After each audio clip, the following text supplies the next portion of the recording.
இந்த 2026 சட்டமன்ற தேர்தலில் சட்டத்தை பாதுகாக்காத, சட்டத்தை ஒழுங்கு படுத்தாத, பல உயிர்களை கரூரில்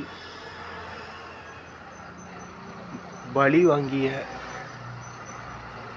பலி கொடுத்த, சூறையாடப்பட்ட உயிர்கள்.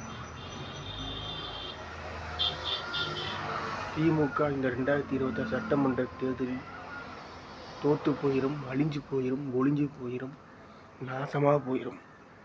அது எப்போ திரும்ப ஜெயிக்கும்? திருந்தும்போது. எல்லா பாவத்தையும் ஒத்துக்கணும். எல்லா பாவம், குற்றம், தவறு எல்லாத்தையும் ஒத்துக்கும் போது அன்னைக்கு ஜெயிக்கும். தமிழ்நாடு மக்கள்கிட்ட மன்னிப்பு கேட்கணும். தமிழ்நாடு மக்கள்கிட்ட மன்னிப்பு கேட்கணும். தமிழ்நாடு மக்கள் அரசு கழகம், தமிழ்நாடு மக்கள் அரசு போக்குவரத்து கழகம், தமிழ்நாடு அரசு மக்கள் துறை